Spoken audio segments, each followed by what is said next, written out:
Bulldogs allegedly targeting you, and apparently at one point they halcyoned you. Could you tell us where that started? Apparently Dynamite Kid claimed that you said you could outdrink any Englishman, and it kind of snowballed from there. Yeah, I just wanted to have a beer, and it's one of those things. I could drink you under the table, just simple bravado. And of course, he dropped a couple of halcyons in a beer. I heard they mess with Outback Jack a lot too. Yeah, we could talk about this because both of these guys have passed away. So, and Outback Jack, I don't know where he is, but they halcyoned him, and that was a sleeping pill that you would put in someone's drink, and so he was knocked out, and he always wore that hat, so they took the hat off, tore it all off, then they shaved his head, and this is all on an airplane, and people are looking at that. They didn't shave it all the way, just a big tract, and he was like, and then they put super glue on the hat and put it back on his head. So he couldn't get it off. When he did, he tore his hair off. And I wasn't around, I just got away from that, and I got away from when he was getting his bags and stuff, but I heard he ripped the hat off, and it was a horrible scene. And I was completely screwed up, and that just started from there. Just kid stuff. They get Harley drunk in the bar somewhere, and Dynamite would urinate all up and down his legs. Harley wouldn't even know, because he used to get him so drunk. Just evil kind of stuff, right? You feel me? Evil stuff. Dynamite would whiz all up and down his leg. Didn't they get Outback Jack too? They got Outback Jack and ripped his thing off, and his him and Neidhart and those guys. And I guess they got his jacket tore off his little crocodile and stuff like that. And there's several Outback Jack stories, but one of my favorite ones was at the Holiday Inn in San Francisco. This don't have anything to do with the Dynamite thing and taking off his crocodile off his back and taping him on top of a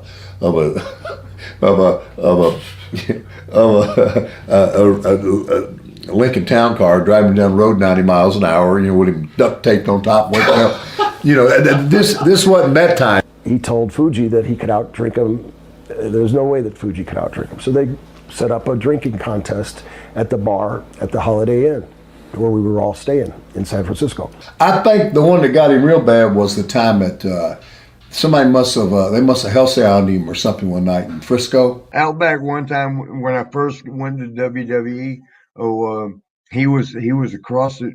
We was in a hotel bar, right there. So that was the best when they had a nice bar, and all the women would show up, and you hang out there and you get drunk. All you do is take the elevator. What floor you on? 3, 4, okay. I think Morocco and maybe Fuji say, "Hey, you want to go drink with us?" I don't know if you blokes can drink with me. You don't say to Fuji. Now his stuff could go dark, real quick. So Fuji's there, the Bulldogs are there, Outback Jack, obviously, Outback, and let's see, as the bar went around. Outback's kind of here, and Fuji's over here, then the Bulldogs are over here, Brunzell and I are over here, some of the other boys are around, and every time they'd get a beer, one of the Bulldogs would get Outback's attention, and the other one would drop a halcyon, which is a second into Outback's beer. So he doesn't realize he's drinking these halcyons, and I'm thinking, I told Dynamite at one time, I said, "Man, don't kill the guy, please, don't." He said, no, I'm just going to give him 5 or 6. I said, "Geez, 5 or 6." So, that's a lot of halcyons with beer and stuff. I'm thinking, oh gosh, there's so many of those oh gosh moments on the road that it's unbelievable. That's what happened was, they got him out and got him drinking. They must have started bombing him, right? And they got him bombed real good. And when they realized they got him knocked out, they said, "Oh, it's okay, take him out. Let's take him." They took him up and put him in his room. Come on, Fuji's going, "Come on, drink up. Come on, you outdrink me." And they're going back and forth, and all of a sudden Outback falls straight backwards off of his bar chair. Boom! And he doesn't knock him out. He's going, "Oh, what hit me?" He goes, "You blokes put something in my beer, didn't you?" And Davey and Dynamite going, no, we didn't do anything. Come on, mates, I know you did something. I could drink a lot more than that. And this doesn't feel like me. He's going on. This doesn't feel like beer. You put something in my drink. And they're going back and forth. And so Jimmy and I grab Outback, and the Bulldogs follow us, and we're taking him to his room. And all of a sudden, he just falls down like we can't carry him to his room. So the Bulldogs and the Bees are carrying Outback Jack to his hotel room. And so we get him to the room and try to set him on the bed. And as we set him on the bed, he falls off the bed and he starts calling Davey and Dynamite some names, blaming them about putting the Halcyon. He didn't say Halcyon. You guys put stuff in my drink. I put stuff in my drink. And all of a sudden, Dynamite just starts peeing right in his face. I mean, peeing a big old stream of pee right in his face. And Outback's going, oh, I've been peed on by better blokes than you, mate. Jimmy and I are kind of laughing, but we're feeling really bad for the guy at the same time. So anyway, we all leave, and Brunsy wants to get something to eat, and it's like 1 o'clock in the morning. It's late, 2 o'clock in the morning, and we go get something to eat, and all of a sudden, after he kind of passed out, he was passing out in the bar in something, and they said take him up. They took him up to the room. They put him in his room, put him in his bed. Well, what happened was unforetold, but when you're under the influence of that stuff, apparently sometimes during the night, before morning or what time it was, Outback got up completely naked.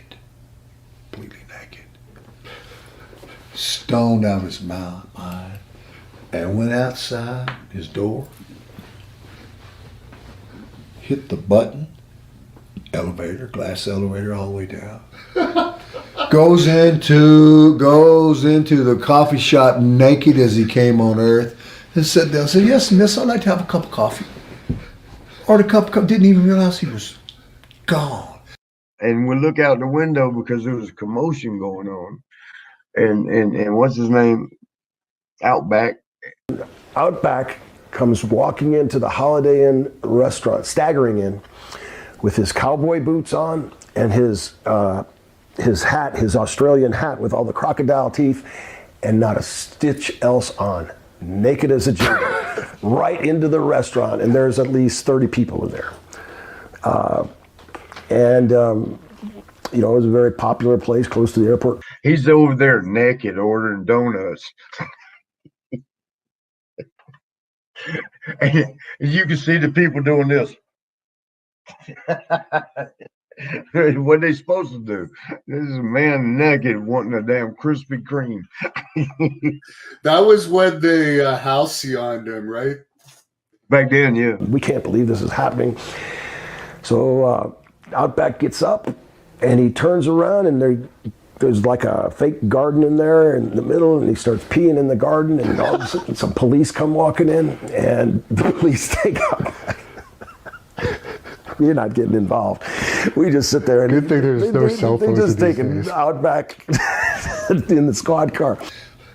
Security got him and took care of him, got him out of there because he didn't realize what was going on. And you know who got fired?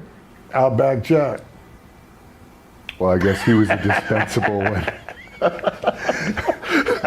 And he was a bad man. There's no dusting it or being delicate about it. He was a bad man, and he did that stuff to a lot of people. Thank you for watching the Hannibal TV. Please like this video if you